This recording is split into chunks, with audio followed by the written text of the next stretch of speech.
Hola, ¿qué tal? Muy buenas tardes. Bienvenidos a una emisión más de Eco Educativo, el sonido de la pedagogía.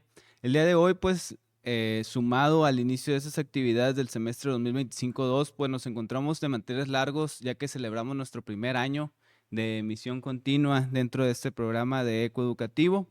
El día de hoy, pues agradecemos la compañía y la aceptación a la invitación a participar del programa del día de hoy a la doctora Marta Piña Centella, quien es jefa del Departamento Académico de Humanidades, además de profesora investigadora tiempo completo de la Universidad Autónoma de Baja California Sur. Antes de iniciar, pues me gustaría comentar cierta trayectoria de la doctora Marta Piña. Ella es doctora en letras por la Universidad Nacional Autónoma de México, profesora investigadora en la Universidad Autónoma de Baja California Sur desde 1993, es miembro del Sistema Nacional de Investigadores desde 2006 y funge como responsable del Cuerpo Académico en Estudios Humanísticos y dirige el Seminario Permanente de Literatura en la UAPS de 2010, además de participar en diversos proyectos de índole académica aquí en nuestra universidad. Doctora, muchas gracias por atender nuestra invitación. Y hoy hablaremos de un tema bastante interesante como lo es desafíos y oportunidades para las humanidades en el siglo XXI. Muchísimas gracias, buenas tardes, un placer y muchas felicidades por el año que llevan trabajando en Ecoeducativo, a todo el equipo. Eh, pues es muy elogioso que continúen, por supuesto, cada viernes, además están estrenando horario. Sí, es un equipo muy vasto el que tenemos dentro de este programa de Ecoeducativo. Agradecer a la doctora Magda Valdés, quien funge como coordinadora del programa, equipo de servicio social que tenemos. Y pues sí, hicimos este ajuste de horario, sobre todo para que las personas, pues aún que estén en actividades, pues puedan sintonizar, porque sí pensábamos que ese horario que teníamos anteriormente, pues era el trayecto a Ujú. casa de los compañeros, entonces intentamos aprovechar un poquito más este horario. Doctora, me gustaría iniciar este programa, este tema, esta charla, con una pregunta, pues un poquito diversa, vaya, pero a su vez bastante importante, que sería, ¿cuál considera usted que es el principal desafío que enfrentan las humanidades en la actualidad? Bueno, sí, muchas gracias. Bien, pues yo podría responder también con una pregunta, si es aquí en la universidad, en el estado, en el país o en el mundo. Sin embargo, pues también se puede uniformar la respuesta. Este desafío considero que es sin duda la enseñanza de la filosofía en las primeras años de la edad escolar, ¿sí?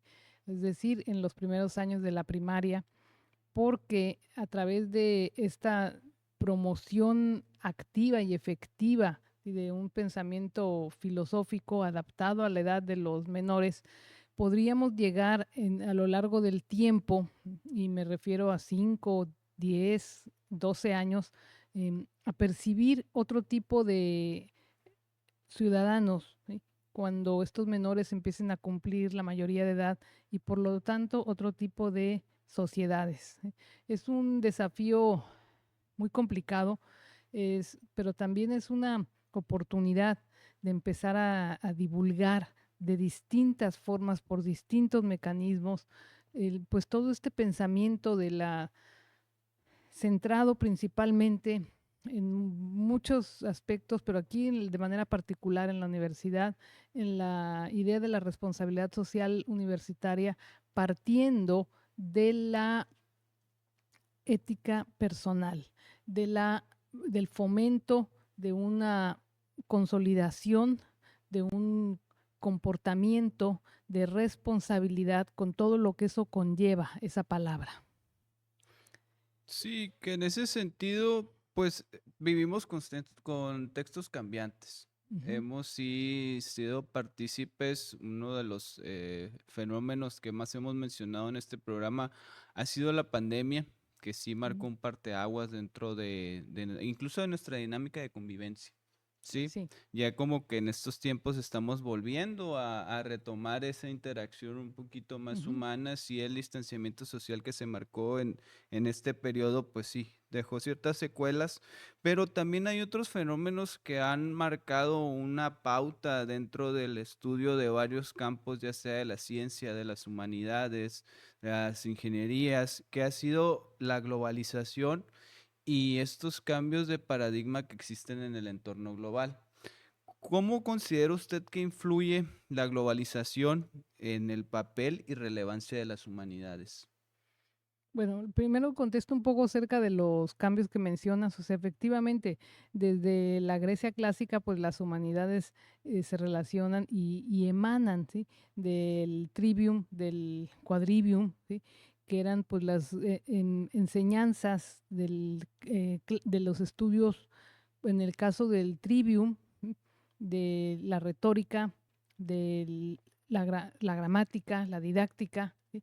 Y en el caso del quadrivium, de la astronomía, de la música, de la geometría, de la de la pues, parte también pues, sí, relativamente de lo que ahora llamaríamos la física. Entonces, a partir de ahí, pues la idea, el concepto de humanidades va cambiando mucho. Como has dicho, las cosas, los conceptos van cambiando, van evolucionando con el tiempo. Y la palabra se empieza a usar por primera vez, ya lo había yo comentado en algún programa anterior, a finales del siglo XVI, en 1583, en Italia, cuando se refieren en las universidades a los estudios humanísticos, ¿no? Y a partir de ahí, pues ya se difumina por toda Europa y se condensa esta idea de humanidades, siempre relacionada con los estudios clásicos, principalmente con la historia, con la filosofía, con la literatura, pero conforme va avanzando, pues ya va ampliándose, ¿sí? Se consolida como a partir de una fecha muy importante que es el siglo XIX, del siglo XX, de la entrada del siglo XX, con el pensamiento de Dilthey, porque eh, este autor lo que hace es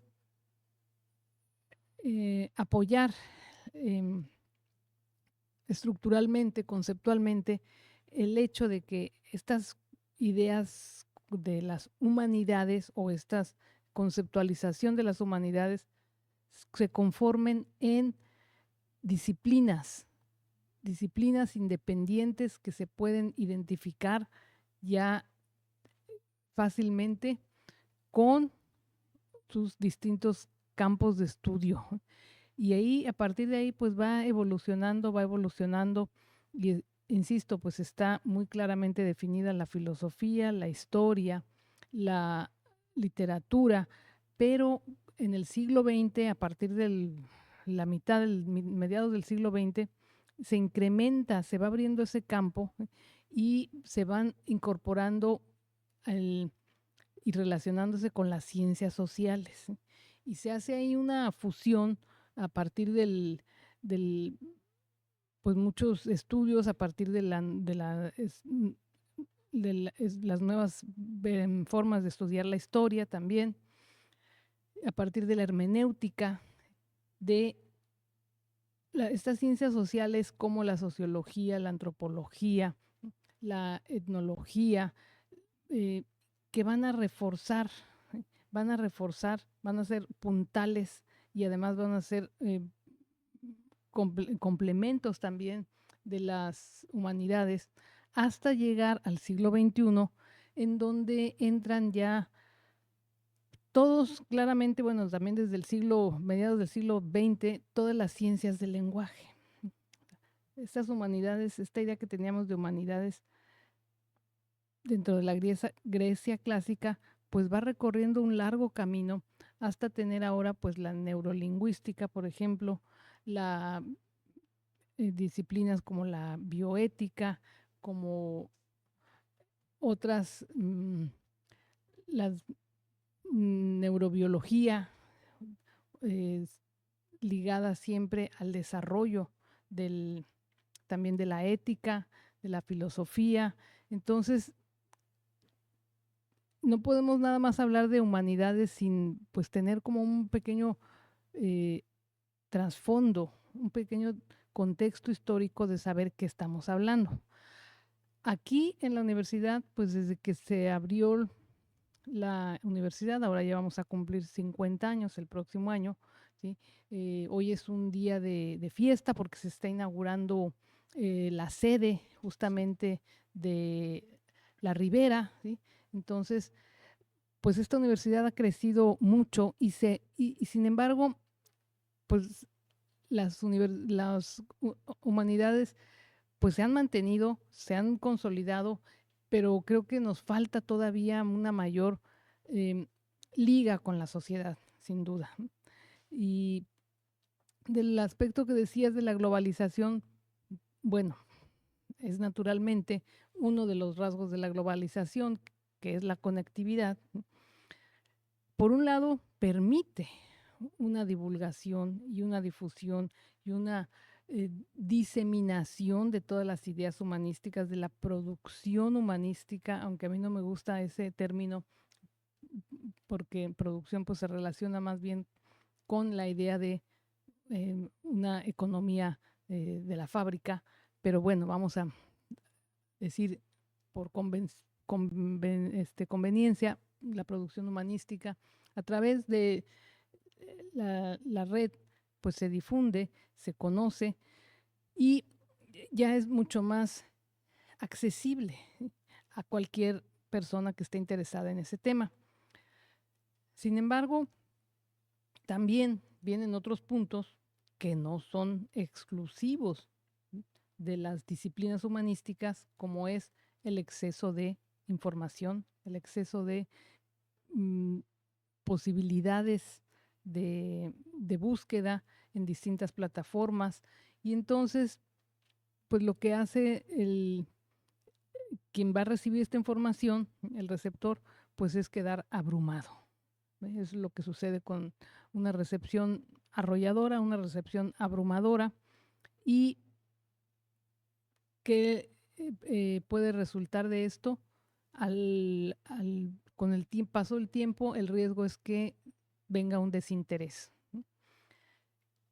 No dudo que uno de los mejores, o continuando con la primera pregunta, uno de los posibles retos o de las posibles desafíos también sea eh, ir dosificando, ir como seleccionando muy bien qué información es la prioritaria para que los interesados, pensando en un público escolar, en un público escolar de educación media, media superior, sientan interés.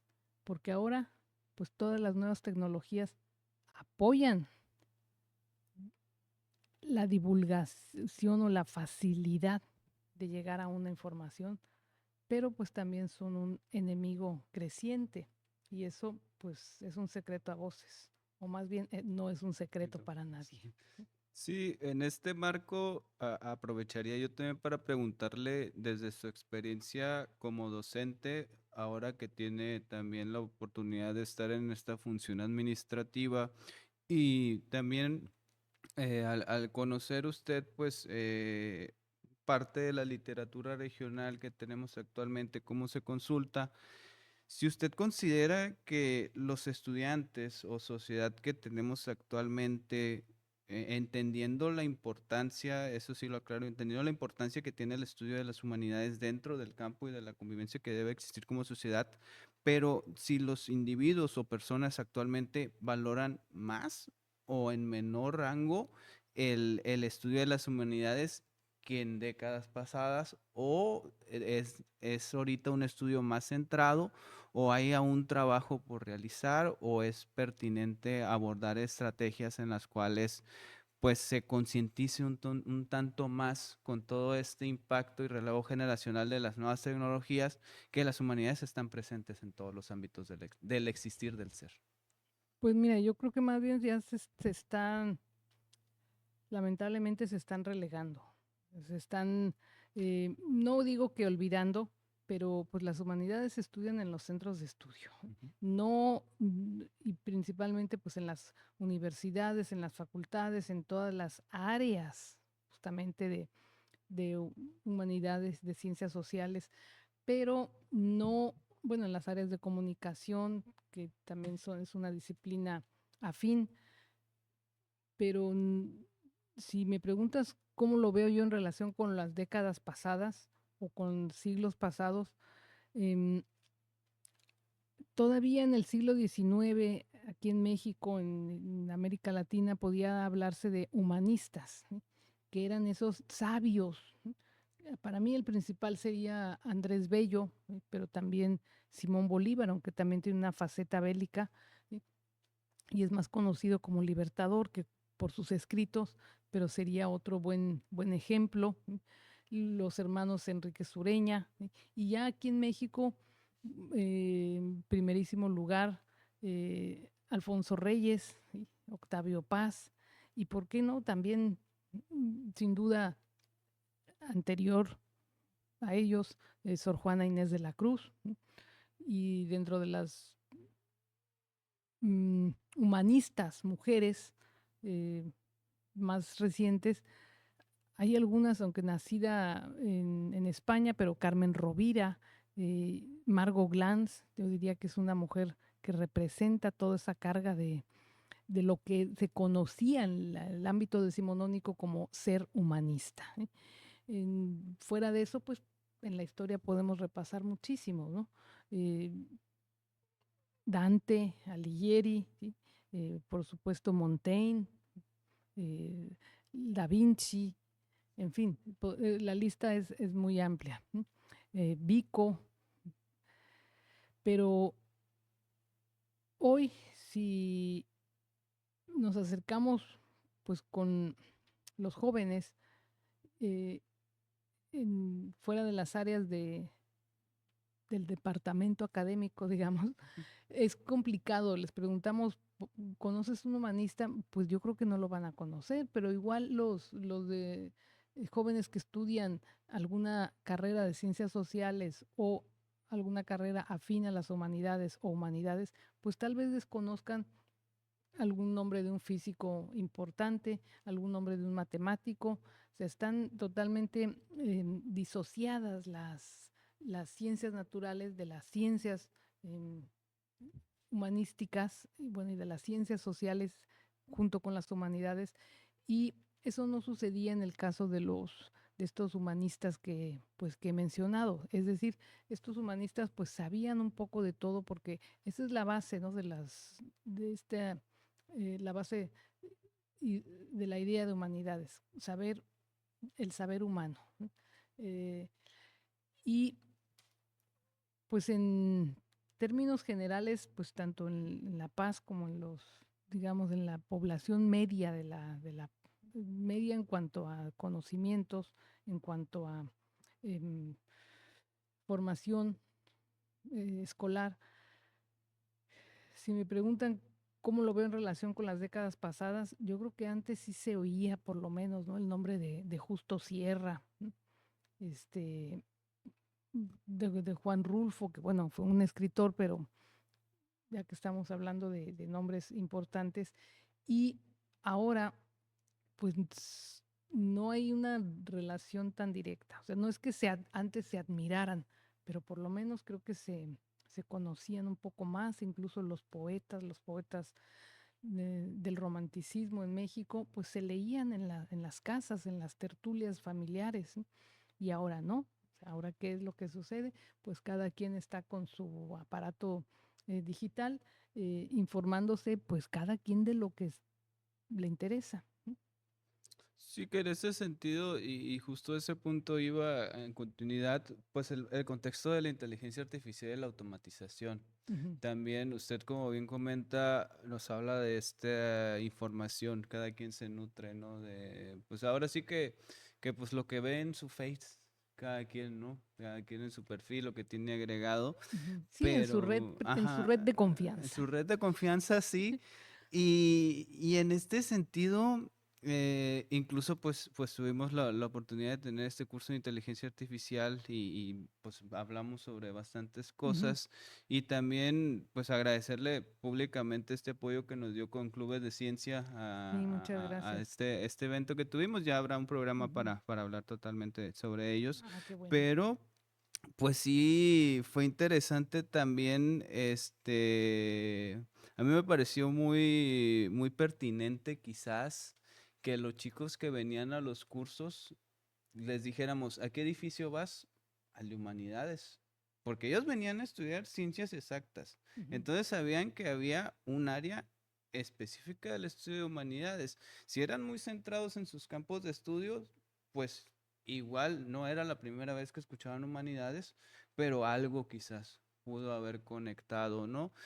En ese sentido, pues siento que es necesario también abrir un tanto el horizonte hacia la juventud, porque es cierto, si nosotros hacíamos un sondeo en las calles, por ejemplo, de La Paz, bueno, ahora se utiliza actualmente que pues van jóvenes llamados influencers Ujú. con 3 preguntas y les dan un premio. Yo creo que si vamos, si damos un premio, aunque sea sencillo, y les decimos, te vamos a dar este premio por 3 humanistas que me digan, yo creo que nos quedamos con Con el el premio. premio. Sí, vaya. Y en esta parte, pues vaya, con todo este horizonte de tecnologías que comentábamos ahorita, Ujú. de la inteligencia artificial también, ¿qué papel jugarían las humanidades teniendo en consideración que el papel principal sería la ética en el uso de la misma? Pero ¿qué otras aristas podrían involucrarse del ámbito del estudio de las humanidades al uso de la inteligencia artificial?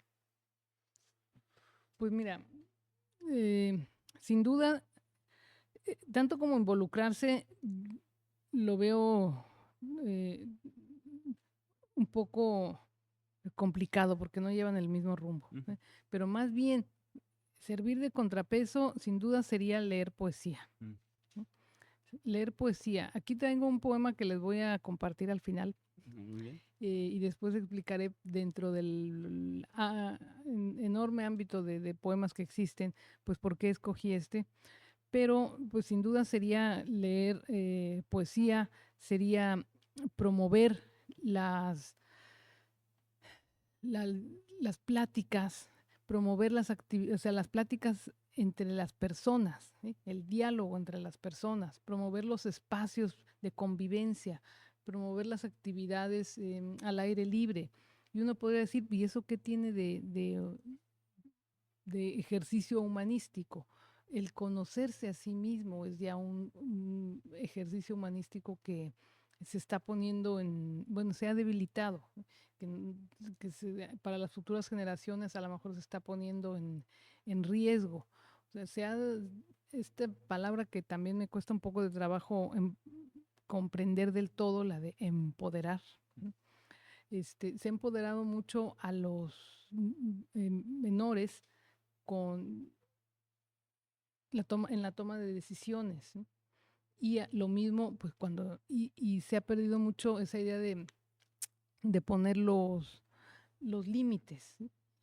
Y eso, sin duda, o sea, todos los psicólogos coinciden en decir que lo que hace es, pues, difuminar una figura de autoridad, ¿no? Y qué tiene que ver esta figura de autoridad con la formación humanística. Bueno, con la formación humanística y con la formación clásica, ¿no?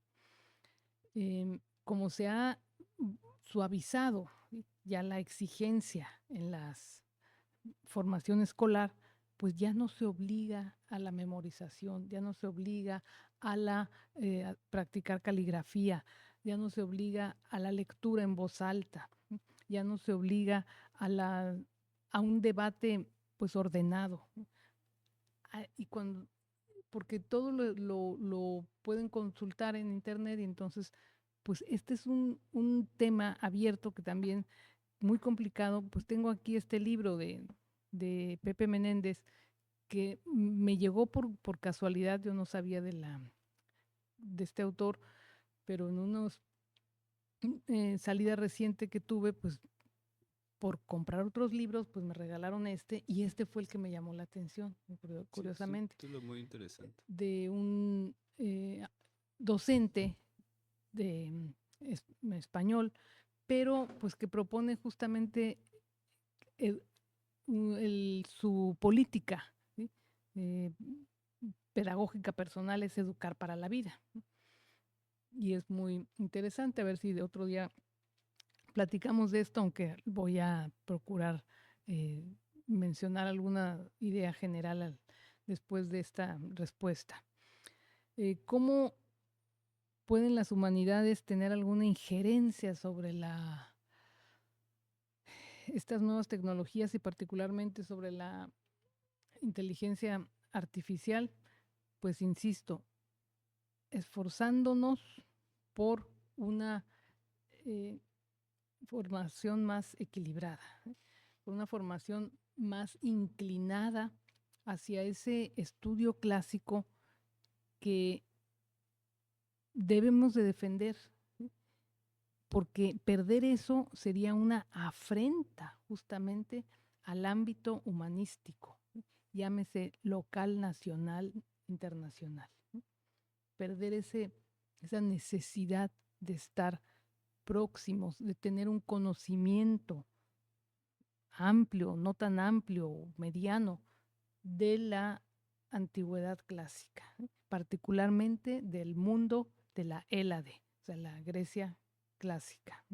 De ahí nacen estos pensamiento filosófico y este germen de lo que después serán las humanidades. Y por eso escogí el poema de Ítaca, de Constantino Cavafis, para dar una lectura. Pero fíjate, si me permite nada más Adelante. ni siquiera voy a leer un párrafo, nada más voy a leer una pregunta de este autor. Dice, bueno, aquí lo voy a mostrar rapidito, ¿no? Pepe Menéndez, Educar para la Vida, del siglo XXI. Dice,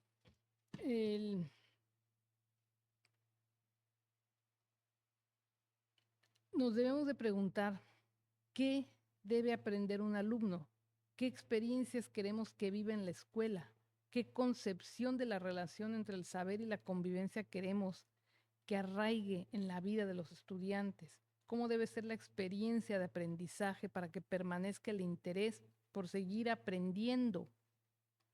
Pero vuelvo a la primera pregunta, ¿qué debe aprender un alumno?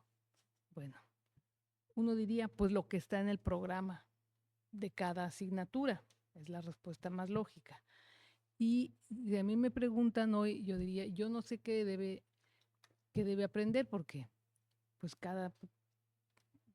un alumno universitario pues tiene entre 45 y 60 asignaturas, ¿sí? Pero lo que sí sé es que no debe aprender. No debe aprender en el aula lo que puede buscar en internet. Sí. En el aula debe aprender la parte humana, Sí. la parte de las relaciones humanas, que es lo que decías que perdimos un poco más con la pandemia. Debe aprender el pensamiento crítico, que a veces se chotea esa palabra, ¿no? Decir, ay, todos hablamos de pensamiento crítico. No, es que eso viene desde todos los filósofos que podamos revisar del mediados del siglo XIX a la fecha. ¿Qué debe aprender el alumno? Lo que decía yo también hace un momento, a debatir, ¿sí? Y a tener, a fortalecer su autoestima. Eso también lo puede hacer en el aula, ¿sí? Y a dialogar con el maestro, a tener una interrelación con maestro y con compañeros a partir de un tema, de un conocimiento, bueno, de un tema o de una lectura previamente hecha. Eso suena muy sencillo, pero es sumamente difícil, ¿eh? Yo te puedo decir, insisto, qué es lo que no debe aprender en el aula. Pues lo que va y teclea en la computadora y ahí dice, héroes de la independencia. Bueno, si ya te lo está dando la computadora, pues es una tabla de salvación, ¿no? Pero entonces, ¿cuál es la importancia de la independencia? ¿Cuál es la importancia de tener un México independiente? O lo digo más en el ámbito de la literatura. Si no saben qué año nació Octavio Paz, bueno, pues lo podrá consultar, pero sí debe aprender en el aula por qué, como decía hace un momento, Octavio Paz es el último humanista. Bueno, digamos que ahí habría algunos otros, Carlos Montemayor, este, que ha dado México. ¿Qué lo hace un poeta de tal magnitud para tener un premio Nobel? O sea, muchas cosas que pues la inteligencia artificial no le va a dar o no le va a dar del todo.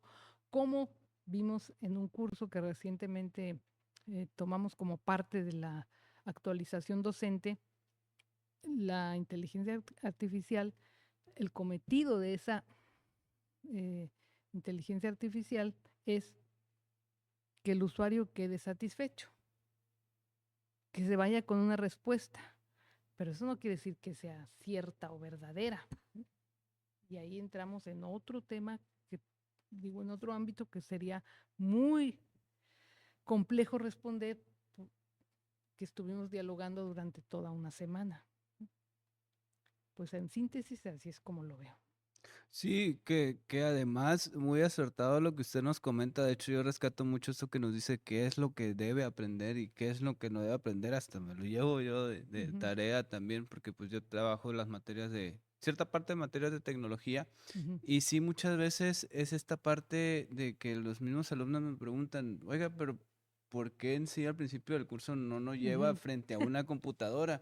No, les digo, es que si adentramos el concepto de tecnología desde su raíz, la tecnología abarca desde la misma lápiz y hoja de papel donde yo voy a escribir, donde yo ya tengo una herramienta de la cual me estoy sirviendo para un proceso.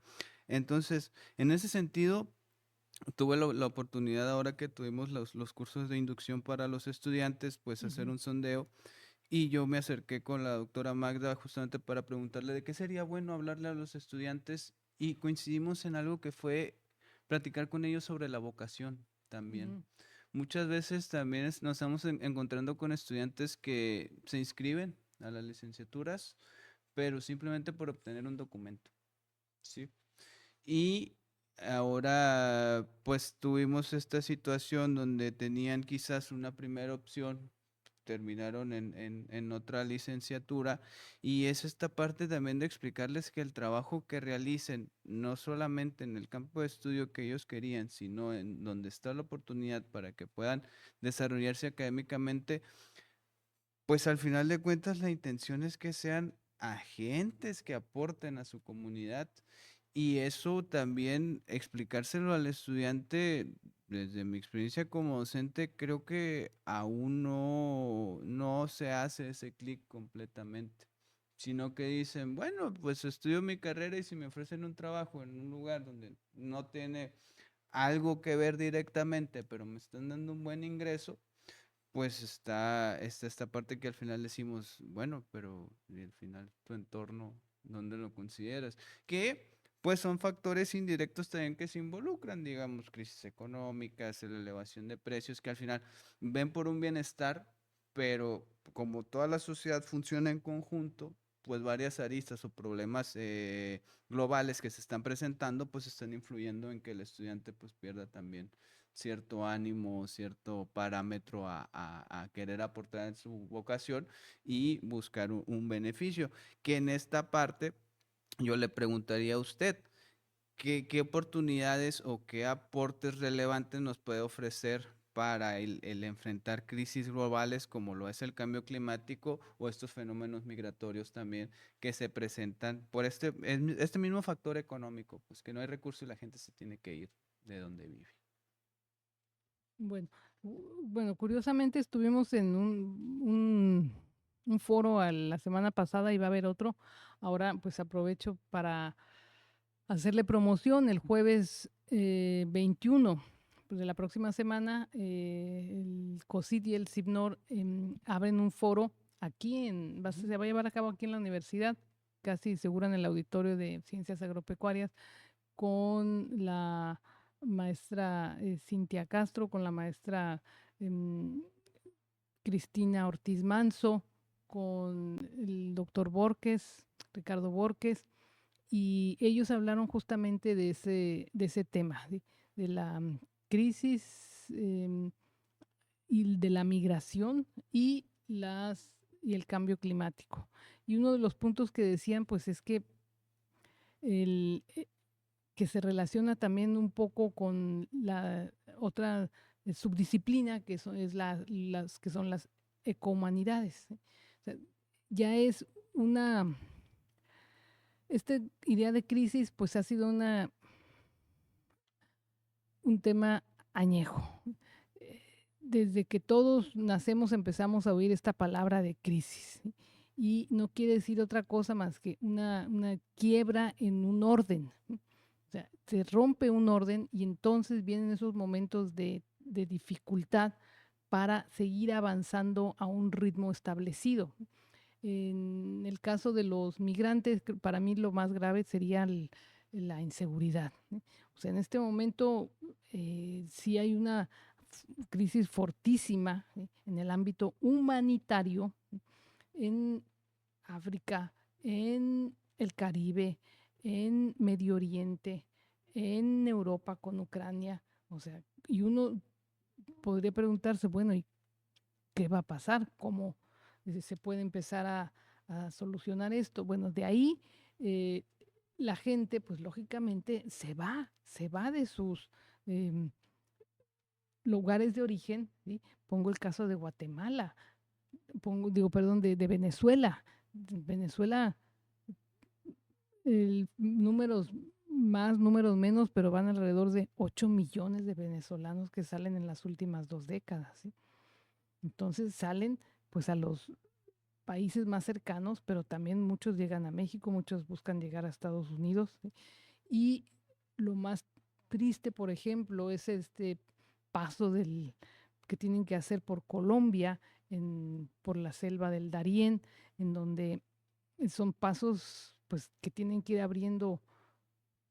Ahora, pues como ha circulado tanta gente, ya está más abierto, pero era una selva en la cual no se había entrado la gente, no había entrado la civilización con entrecomillado, por supuesto, y ahora que pasa esta gente, hay testimonios desgarradores de gente que pues no logra llegar a su destino, ¿sí? Y ahí están Médicos Sin Frontera, ahí están organizaciones civiles, ahí están ONGs, pero es insuficiente, ¿eh? O sea, el tamaño de las crisis humanitarias está totalmente desbordado, fuera de control. ¿Y qué puede hacer en, qué podemos hacer como formadores de, de gente que en un par de años, bueno, no en un par de años, en un par de décadas o en un tiempo determinado, estará en puestos en donde se toman decisiones? Pues es justamente eso, inculcar en la medida de las posibilidades reales de cada docente esa idea de la empatía, de la solidaridad, de del comportamiento responsable hacia el prójimo, hacia el ambiente, hacia los seres vivos en general. Y uno diría, es que eso es demasiado utópico o demasiado complicado. Pues sí, sí es complicado. Nadie dice que no sea complicado. O bien nadie dice que pues sea una cosa que se va a notar pronto, ¿no? Porque estas crisis tampoco llegaron de la nada, se fueron gestando hasta que explotaron. Entonces, y hay varios filósofos, ¿no? Como Harari, como Ordiner, que postulan ideas y que dan, dan sus charlas y tienen varios libros publicados que son como los pivotes que permiten impulsar ideas de manera colectiva para mejorar un poco. Pero esto tiene que ser, cada uno de nosotros debe estar convencido de que a través del conocimiento, ¿sí?, de nuestras disciplinas humanísticas es como poco a poco, pero de manera efectiva, se podrá ir combatiendo esas crisis humanitarias. Y, insisto, por ejemplo, en el caso de la ciudad de La Paz o en el caso de Baja California Sur, pues egresan los estudiantes de humanidades y se colocan, se insertan en el ámbito laboral en puestos donde hay toma de decisiones. Y así se va replicando en el país, en el mundo, etcétera. Ahora, en cuanto a la crisis del cambio climático, pues está la Agenda 2030, pero también es una cosa que pues yo te sugeriría que invitaras a algunas de las expertas aquí en la universidad a hablar sobre el tema, la doctora Antonina Ivanova, la doctora Michelín Cariño, en fin. Eh, Sin duda hay voluntad, pero pues siempre está la contraparte, ¿no?, de la gente que quiere todo pues fácil y rápido y se inserta en esos circuitos de violencia. Bueno, pues no sé si sería ya tiempo de dar Sí, lectura justo iba a comentarle eso, que tenemos tiempo para que nos pueda compartir Hitaka. Bueno, este poema por Constantino Cavafis fue publicado pues ya hace más de 100 años, 1911. Y yo lo veo, por ejemplo, este poema como un documento, ¿sí?, como un texto que sirve contra esa política actual del utilitarismo, que las humanidades deben de servir para algo, o lo que estudia alguien debe de servir para algo. Ese servir para algo se resume a hacer dinero rápido. Y no, o sea, todo lo que está bien hecho lleva tiempo, todo. O sea, los grandes árboles, como el del Tule, pues llevan tiempo, ¿no? Los grandes monumentos llevan tiempo. Esta idea del que mencioné hace un momentito, del utilitarismo, de esa política que hay un autor, Gabriel Osuna tiene un texto. Él es un profesor de la Universidad de Sonora, Gabriel Osuna. Tiene un texto que habla justamente sobre humanidades en el siglo XXI y él llama a esta idea de que todo te debe ser útil para algo, el discurso actual del utilitarismo, que toma de un profesor italiano, Nunzio Ordine, que muy probablemente se han escuchado pues de la gente que nos está oyendo, lo ha escuchado porque pues murió hace no mucho y era un gran idealista. Bueno, este poema Ítaca por Constantino Cavafis, un poeta egipcio, habla pues de la idea del viaje, pero aquí me gustaría plantear un poco la idea del viaje permanente hacia el conocimiento de las humanidades. Leo: cuando emprendas tu viaje a Ítaca, pide que el camino sea largo, lleno de aventuras, lleno de experiencias. No temas a los lestrigones, ni a los cíclopes, ni al colérico Poseidón. Seres tales jamás hallarás en tu camino si tu pensar es elevado, si selecta es la emoción que toca tu espíritu y tu cuerpo. Ni a los lestrigones, ni a los cíclopes, ni al salvaje Poseidón encontrarás si no los llevas dentro de tu alma, si no los yergue tu alma ante ti. Pide que el camino sea largo, que muchas sean las mañanas de verano, en que llegues con qué placer y alegría a puertos nunca vistos antes. Detente en los emporios de Fenicia y hazte con hermosas mercancías, nácar y coral, ámbar y ébano, y toda suerte de perfumes sensuales. Cuantos más abundantes perfumes sensuales puedas. Ve a muchas ciudades egipcias a aprender de sus sabios. Ten siempre a Ítaca en tu mente. Llegar allí es tu destino, mas no apresures nunca el viaje. Mejor que dure muchos años y atracar, viejo ya, en la isla, enriquecido de cuanto ganaste en el camino, sin aguantar a que Ítaca te enriquezca. Ítaca te brindó tan hermoso viaje. Sin ella no habrías emprendido el camino, pero no tiene ya nada que darte. Aunque la halles pobre, Ítaca no te ha engañado. Así, sabio como te has vuelto, con tanta experiencia, entenderás ya qué significan las Ítacas. Bueno, aquí dice, los temores los llevas dentro. Los monstruos, los lestrigones, el Poseidón colérico, los cíclopes, se derrotan con lecturas, con seguridad, con conocimiento, con el tiempo, con el crecimiento de la persona, o sea, el crecimiento humano.